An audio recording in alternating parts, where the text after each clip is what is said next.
aggravates as whether inflammatory options like PRP are usually not strong enough and cause too much downtime. These are quite common in NFL players.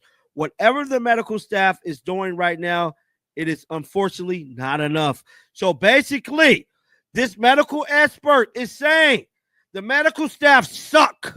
Y'all suck in Indy, bro. You're just hot garbage. It ain't working. It ain't working.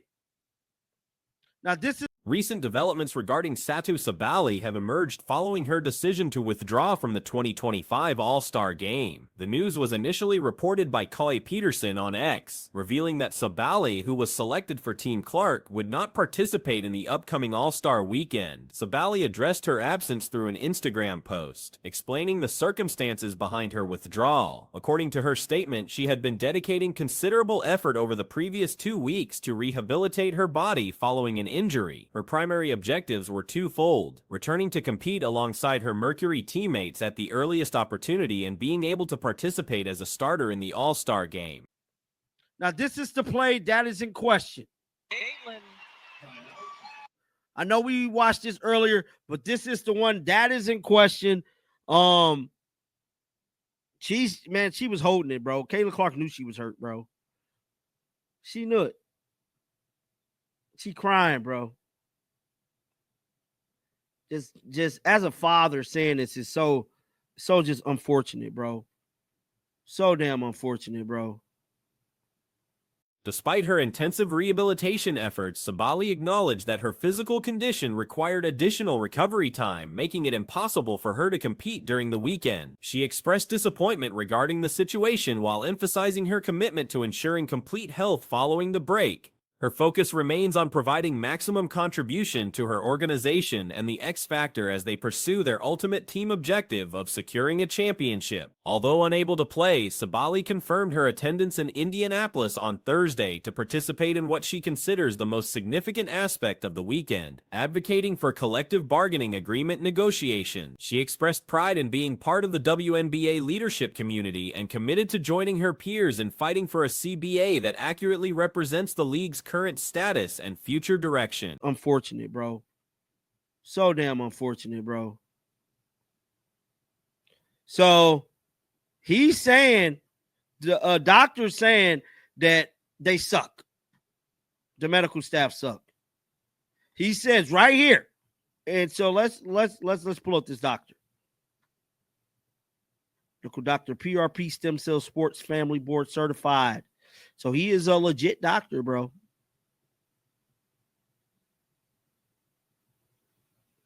He is a legit doctor, bro. The announcement concluded with well wishes for all participating stars in the X Factor, indicating her intention to return to action soon. This withdrawal represents a significant development, particularly given the rarity of All-Star Game withdrawals and Sabally's prominence in the league. Following this news, attention turned to the Indiana Fever's press conference, where Coach Stephanie White addressed various topics related to the team's recent performance and upcoming All-Star break. The conference covered several key areas, including scheduling challenges, team preparation, and player management. He let it be known, dog. They suck. The medical staff suck, bro. This is horrible, bro. Someone tell Fee the players aren't getting. I'm kind of starting to wish, man. Kaylin would have just waited to come back to All-Star Game. You know what I'm saying? At this point, like. When questioned about the demanding schedule involving back-to-back games and travel, White emphasized the professional nature of such challenges. She noted that all teams face similar scheduling difficulties and stressed the importance of preparation, focus, and attention to scouting details rather than dwelling on schedule concerns. Regarding the All-Star break and its impact on the team, White acknowledged Indiana's role as host city while highlighting the organization's excellent preparation efforts. She anticipated that attendees would appreciate the arrangements made for the event. However, she emphasized the team's need to prioritize rest, physical care, and mental breaks during the All-Star period. Like, she hella hurt right now. The All-Star Game is in what? 3-4 days. She's She's supposed to be participating in the 3-point contest. Doubt if that's going to happen. She's probably going to need a replacement. Came back too soon. Growing pools usually take months.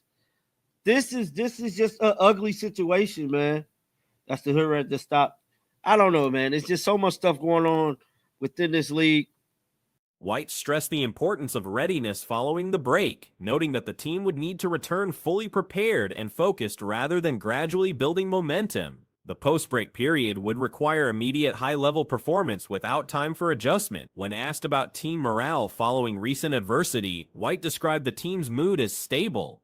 She referenced pre-game discussions where players acknowledged their mutual dependence and commitment to unity. The coach framed adversity as an opportunity for growth and improvement, expressing confidence in the team's ability to learn from challenging experiences. Oh, man, it's just so much stuff going on within this league. Somebody said she came. I don't think she came back too soon. She was out 2 weeks.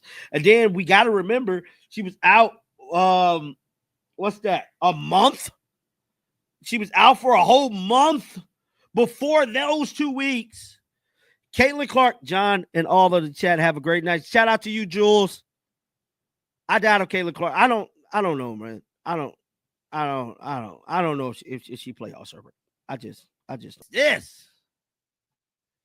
The conversation addressed the team's experience playing without Caitlin Clark, acknowledging the significant difference in team dynamics with and without her presence. White expressed confidence in both configurations while recognizing the adjustment required when key players are absent. She emphasized the professional requirement to adapt quickly, particularly given the compressed timeline between games. Despite the challenging circumstances, White noted that the team maintained unity but performed below their usual standards. She attributed this to being slightly out of sync rather than lack of effort, emphasizing the need for higher standards and learning from the experience. Yes. I don't know what this is. I'm going to call you on the league. Oh, this is Caitlin responding.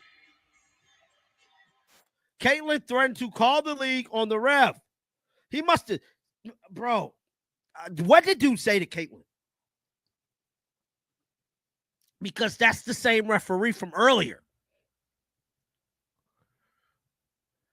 That's the same referee from earlier. The press conference also highlighted positive developments, including Kelsey Mitchell's achievement of surpassing Tamika Catchings for most three-pointers in franchise history. White praised this accomplishment, noting Catchings' status as a franchise cornerstone and Hall of Famer. She commended Mitchell's outstanding offensive performance and leadership, particularly her ability to create opportunities for both herself and teammates while making crucial shots. Discussion turned to upcoming CBA negotiations, with questions directed toward players about their involvement and perspectives. The responses indicated varying levels of engagement, with some players expressing the need for further education and consultation with team leadership before taking active roles in negotiations. Earlier.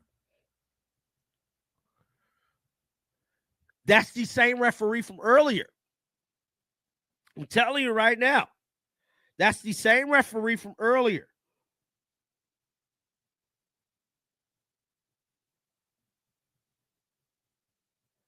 So I'm trying to see. So the press conference has not came out yet. Let me see how the Connecticut Sun press conference came out, because I don't believe that one has dropped yet either. Bro, that was so. Defensively, White identified significant concerns from the team's recent performance against New York. She criticized the team's lack of physicality and resistance, noting that opponents didn't feel challenged. The coach emphasized that New York's 58% shooting percentage resulted from insufficient disruption and defensive pressure. White acknowledged New York's quality as both an offensive and defensive team, noting their Olympic talent and overall skill level. She attributed the defensive breakdowns to providing too much operational space for a talented opponent rather than lack of effort, emphasizing the need for smarter play and greater disruption. 50-50 chance Caitlin Clark leaves Indiana after her rookie season. No, after rookie season, after rookie contract is up. Because I have a feeling that with all the restricted free agency and everything, I think they're going to try to get rid of all coring out of the CBA. I don't think coring is going to be a thing. I don't think coring is going to be a thing in the CBA. And obviously, look, you're going to have to core players. And they're going to have to core Aaliyah a year earlier than Caitlin. And if they're scared Aaliyah's going to leave. The press conference concluded with recognition of Caitlin Clark's honor as WNBA Player of the Year, with White praising her continued achievement of new awards and barrier-breaking accomplishments. She drew comparisons to other league legends including Breanna Stewart, Aja Wilson, and Sue Bird, noting how current players benefit from seeing their idols perform while working diligently to reach similar heights. White emphasized the unique position of current players who have grown up watching WNBA stars, creating a generation that knows no different environment than professional women's basketball. This perspective, according to White, contributes to their dedication and appreciation for the honors they receive. Have to court Aaliyah a year earlier than Caitlin, and if they're scared Aaliyah's going to leave, and if they're like, oh, we want to core and trade Caitlin, then Aaliyah leaves for nothing, and Caitlin leaves for nothing. It's a bit of a weird one. It's a weird situation, but you can see, and this is one of the more important things. You see this right here. You see this right here. This is Caitlin's agent. This is Caitlin Clark's agent. The overall tone of the press conference reflected a team and organization focused on learning from recent challenges while maintaining optimism about future performance. The combination of Sabally's withdrawal and the team's recent struggles created a complex narrative around the All-Star break, with multiple storylines converging around player health, team performance, and league-wide negotiation. The situation appears grim for basketball enthusiasts as work stoppage looms large. The current trajectory suggests an imminent halt to operations, which would be devastating for the sport's followers. Team ownership remains steadfast in their position, showing zero flexibility in ongoing discussion. Clark's agent. So Caitlin Clark's agent is involved in, meeting up with or in this meeting, whatever it is, whether it's a meeting or just a chat, Caitlin's agent is there. That's her freaking agent. Looks like it. CC to Liberty, CC to New York. Is that Erin Kane, her agent? Wouldn't be mad for her for being in New York. So tomorrow in the CBA, I'll put in a request for a trade. Fever front office have Turner getting. The unwillingness of franchise owners to compromise makes it highly improbable that athletes will achieve their desired outcomes.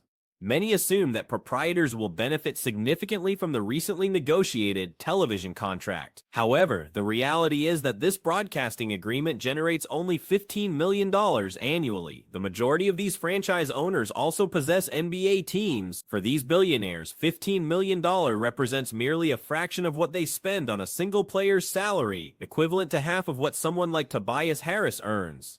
These wealthy individuals likely view this sum as insignificant. From available information, the emerging collective bargaining agreement will essentially mandate that owners invest approximately $100 million in training facilities if their current infrastructure is inadequate. This represents an enormous financial commitment while simultaneously requiring them to surrender a portion of their revenue share. The front office have Turner getting money for not playing and haven't brought on another player. The front office don't make some moves, she's going to be fast as soon as the contract ends. She's going to be gone. I think there's a good chance. I think there's a good chance that Caitlin Clark is just like, you know what, this isn't for me. This isn't for me. And I don't mean that in a way of being like, oh, they're going to be like, I want to stay in the Midwest. Like, I want to stay in a small town.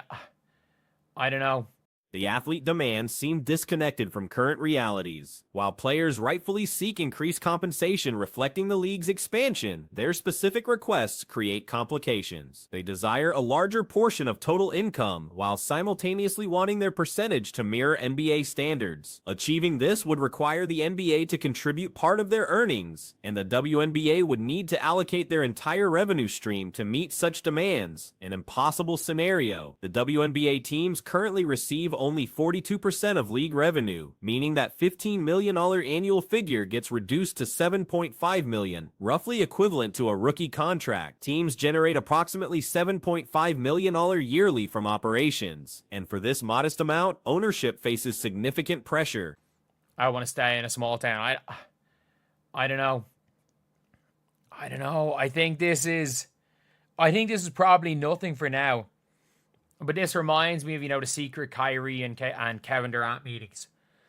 tampering. This tampering I stand behind. There was some sort of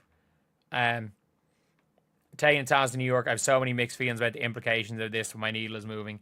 I think the reality is that it's probably chatting about the CBA meeting tomorrow, and with Aaron Kane in there, I think Stu. Expansion brings additional revenue, with each new franchise contributing roughly $8 million.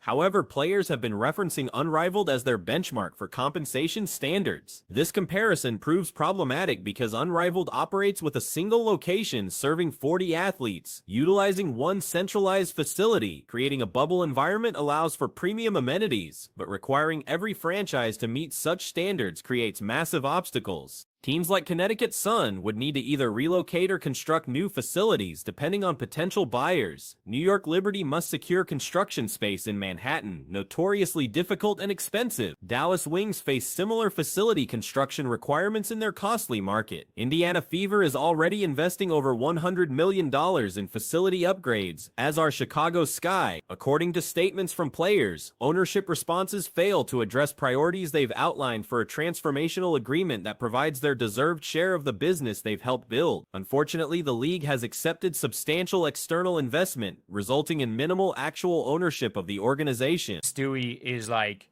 it is mostly a CBA chat, and obviously Sandy Brondelow is there as well. We taken her talents to the Big Apple. Caitlin Clark, you are a New York Liberty. She never smiled like that in front of Kelly and Amber. Like, I think with everything with Caitlin Clark, because like New York are getting they're getting their new facility.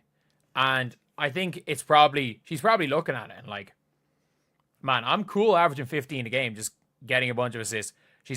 The financial reality shows that for every dollar generated, the WNBA retains only 4 cents. This means actual working revenue represents 40% of total income after external obligations, fundamentally altering all calculations. Players argue that undervaluing the working women who make the business viable will stunt growth. The challenge lies in recognizing that current expansion stems primarily from one individual's impact, and franchises understand this dynamic. The league's survival historically depended on NBA support, and without that backing, bankruptcy would have occurred. Players seem unaware that current timing for aggressive negotiations may be inappropriate. Charter flights alone cost approximately $3 million annually minimum, with salary caps around $1 million. Conservative estimates suggest charter flights could reach $10 million per team yearly, potentially equaling or exceeding the entire media deal value. Man, I'm cool averaging 15 a game, just getting a bunch of assists. She's eyeing the Liberty. That is her agent currently. Recruitment starts now. The front office better step up. Caitlin Stewie, I tried to trade for you in the All-Star draft. Not wrong. I tried to trade for you, but I just couldn't give up Aaliyah. Can't believe I'm going to be a Liberty fan in 2028. Pulling a Sylvia Fells, demanding a trade so we can be free of Kelly and Amber. Like, rather travel to New York for a Caitlin Clark game than Indiana. I mean, discussions about attendance and viewership statistics become misleading when examining the full picture. Strong attendance numbers come primarily from Golden State Valkyries and Indiana Fever. Television ratings are driven almost exclusively by Fever games. Two franchises essentially carry the entire league's success. For a Caitlin Clark game than Indiana. I mean, I'm going to be only for... I mean, you know what? Yeah, I'll be gladly able to go to New York by the time that happens. I'll be almost certainly able to go to America next year. When everything dies down, I'll be well able to go to America next year. If not, I'll go courtside in Toronto. It is what it is. But like, you can just see here, like, New York Center. While some teams will achieve profitability, others operate at significant losses. Connecticut Sun likely loses millions annually and now faces demands for upfront investments of $100 million per franchise. Ownership must provide this capital before negotiations even begin, covering facility upgrades and additional expenses while accepting reduced revenue shares. The current television contract undervalues the product significantly. The WNBA should have negotiated for 3 to 5 times the current amount based on viewership numbers. However, these metrics concentrate around one franchise, creating negotiating challenges.